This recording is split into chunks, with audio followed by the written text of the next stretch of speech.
విస్తరణవాదంతో దేశాల మధ్య చిచ్చు పెడుతూ సొంత లాభం చూసుకునే డ్రాగన్ కంట్రీ చైనాకు ఆఫ్రికా ప్రాంతం అంటే ప్రత్యేకంగా అభిమానం. మరి ఈ ప్రాంతంపై చైనాకు ఎందుకంత ప్రేమ అన్న విషయం ఆసక్తికరంగా ఉంటుంది.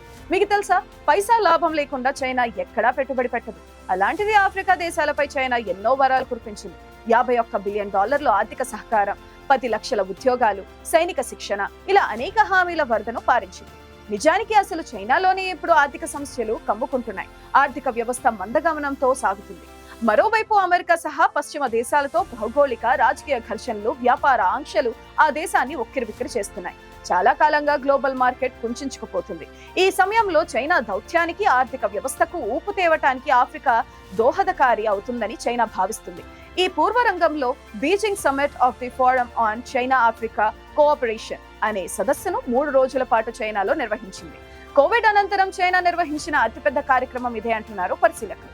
ఈ సదస్సు ద్వారా ప్రధానంగా 2 లక్ష్యాలను సాధించాలని భావించింది. మొదటిది, గ్లోబల్ సౌత్ లో తన ప్రభావాన్ని పెంచుకోవడం. రెండోది, చైనా ఆర్థిక వ్యవస్థ నిలదొక్కునేలా చూసుకోవడం. గ్లోబల్ సౌత్ లో ఆఫ్రికా అత్యంత ముఖ్యమైనది. అందుకే ఈ ఖండం మనకు గెలుచుకోవటానికి చైనా అధ్యక్షుడు జిన్పింగ్ సర్వశక్తులు వెచ్చించారు. ఆఫ్రికాలో మొత్తంగా 54 దేశాలుంటే అందులో 53 దేశాలు సదస్సులో పాల్గొన్నాయి. 2023 నాటికి అమెరికాను అధిగమించి $282 బిలియన్ చైనా ఆఫ్రికాకు అతిపెద్ద వ్యాపార భాగస్వామిగా ఉంది. ఆఫ్రికా మినరల్స్, ఫ్యూయల్స్, మెటల్స్ చైనాకు అధికంగా ఎగుమతి అవుతున్నాయి. మరోవైపు ఆఫ్రికా రుణదాతల్లో చైనా అగ్రగామిగా ఉంది. గత 20 ఏళ్లలో అది అందించిన రుణం $696 బిలియన్ చేరింది. ఇప్పుడు తాజాగా ప్రకటించిన $51 బిలియన్ ఎక్కువేమీ కాదు అంటున్నారు విశ్లేషకులు. ఇందులో రుణాలుగా కొంత, సహాయంగా కొంత, పెట్టుబడులుగా కొంత అందించాలని బీజింగ్ నిర్ణయించింది. ఇదంతా వచ్చే 3 ఏళ్ల కాలంలో పూర్తి చేయాలన్నది చైనా ఆలోచన. జిన్పింగ్ తన ప్రసంగంలో ఎక్కడా రుణం అన్న మాట వాడకుండా జాగ్రత్త వహించారు.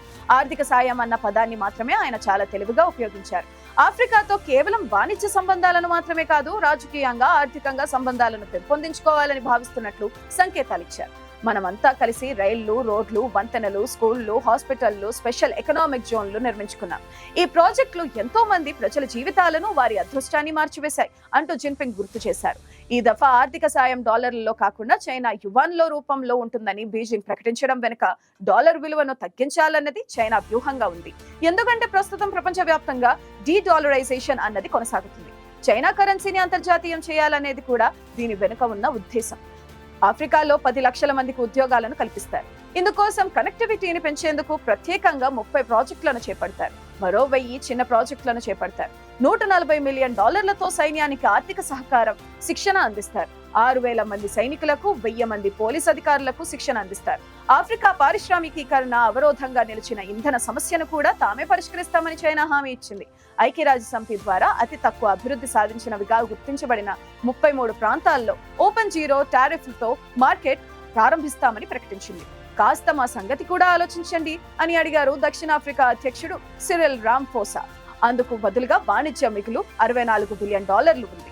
మీ దగ్గర నుంచి రా మెటీరియల్, డైరీ ప్రొడక్ట్స్ మేము కొనుగోలు చేస్తామని చైనా హామీ ఇచ్చింది. అంతే తప్ప మరే రకమైన ప్రకటనలు చేయలేదు. ఇక్కడే చైనా డెట్ ట్రాప్ వ్యూహం బయటపడింది. ఒక రకంగా ఆఫ్రికా దేశాలను అప్పుల ఊబిలోకి లాగే ప్లాన్ లాగే కనిపిస్తుంది. రుణమాఫీ చేసి తమకు ఆర్థికంగా వెసులుబాటు కల్పించాలని చాలా ఆఫ్రికా దేశాలు చైనాను కోరుతున్నాయి. మైనింగ్, ఇంధన రంగంలో ప్రైవేట్ పెట్టుబడులు, పోర్ట్ఫోలియోను వికేంద్రీకరించమని కోరుతున్నాయి. ప్రస్తుతం చైనా ఆర్థిక వ్యవస్థ పెద్ద ప్రాజెక్టులను నిభాయించగలిగితే పరిస్థితిలో లేదు. చైనా చేపట్టే మౌలిక వస్తువుల ప్రాజెక్టులు ఆఫ్రికా దేశాలను అంతా ఊహించినట్టుగానే అప్పుల ఊబిలోకి లాగిస్తున్నాయి. దాదాపు $6 బిలియన్ అప్పుతో జాంబియా ఇప్పటికే ఎగవేతదారుల లిస్టులో ఉంది. అలాగే ఘనా, అంగోలా దేశాలు పీకల్లోతో ఆర్థిక కష్టాల్లో కూరుకుని ఉన్నాయి. యునైటెడ్ నేషన్స్ సెక్రటరీ జనరల్ ఇదే విషయాన్ని సదస్సులో చెప్పారు. ఆఫ్రికా దేశాలకు చైనా ఇచ్చిన రుణాలు భరించలేని దశకు చేరాయి. దీనివల్ల ఆర్థిక సుస్థిరత దెబ్బతింటుంది అని ప్రకటించారు. అందుకు బీజింగ్ ఏమాత్రం స్పందించలేదు. రుణమాఫీ కాదు, కనీసం రుణాలను పునర్వ్యవస్థీకరిస్తుందని ఆఫ్రికా దేశాలు ఆశించాయి. కానీ చైనాది పెట్టుబడిదారి మనస్తత్వం, దాని ప్రణాళికలు వేరుగా ఉంటాయి. అంతెందుకు, 2020 నాటికి చైనా ప్రపంచంలోని వివిధ దేశాలకు ఇచ్చిన మొత్తం అప్పు $170 బిలియన్. అంత పెద్ద స్థాయిలో అప్పులు ఇవ్వడమే కాదు, వాటిని ఎలా వసూలు చేసుకోవాలో చైనాకు తెలిసినంతగా మరెవ్వరికీ తెలియదు. అయితే వాస్తవంలో ఈ సంఖ్య ఇంతకన్నా మరింత పెద్దదేనని విశ్లేషకులు భావిస్తున్నారు. అభివృద్ధి చెందుతున్న దేశాలకు చైనా ఇచ్చిన రుణాల్లో సగానికి పైగా అధికారికంగా అసలు నమోదు కాలేదని అమెరికాలోని విలియం అండ్ మేరీ విశ్వవిద్యాలయంలో రీసెర్చ్ ల్యాబ్ ఎయిడ్ డేటా చెబుతుంది. ఈ రుణాలను చైనా ప్రభుత్వ బ్యాలెన్స్ షీట్ లో నమోదు చేయరు, ఎందుకంటే చాలా సార్లు ప్రభుత్వ యాజమాన్యంలో కంపెనీ లేదా బ్యాంకు ద్వారా చైనా రుణాలు అందిస్తుంది. నేరుగా ప్రభుత్వాలకు అప్పు ఇవ్వదని ఎయిడ్ డేటా చెబుతుంది. దాదాపు 42 దేశాలకు చైనా ఇచ్చిన అప్పులు ఆ దేశాల జీడీపీలో 10% కన్నా ఎక్కువ. అందుకే పేద దేశాలు చైనాకు సులువుగా లొంగిపోతుంటాయి. ఈ దేశాలు పేదవి, వాటికి వనరులు అవసరం. దాంతో సులభంగా చైనా నుండి ఒత్తిడికి లోనవుతుంటాయి. పైగా వాటికి అంతర్జాతీయ సంస్థల నుంచి రుణాలు తీసుకోవడం చాలా కష్టం.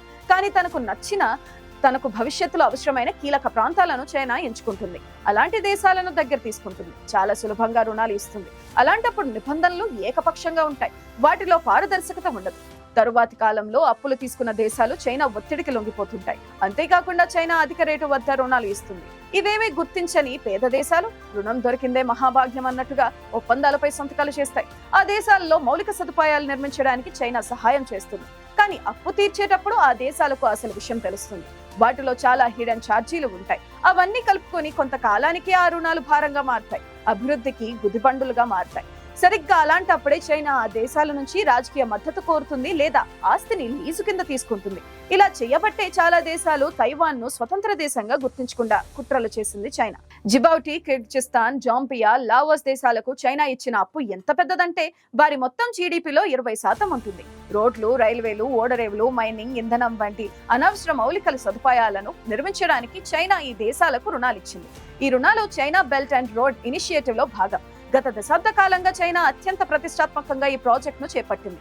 ఏం చేసైనా సరే ప్రపంచంలో అమెరికా స్థానాన్ని కొల్లగొట్టడమే చైనా లక్ష్యంగా పెట్టుకుని పనిచేస్తుంది డ్రాగన్ కంట్రీ చైనా. అందుకే అది తన వ్యాపార ప్రయోజనాల గురించి మాత్రమే ఆలోచిస్తుంది. మరి తాజా హామీలు ఆఫ్రికా దేశాలపై ఏ రకమైన ప్రభావం చూపుతాయో భవిష్యత్తులో కానీ ప్రపంచానికి అర్థం కాదు.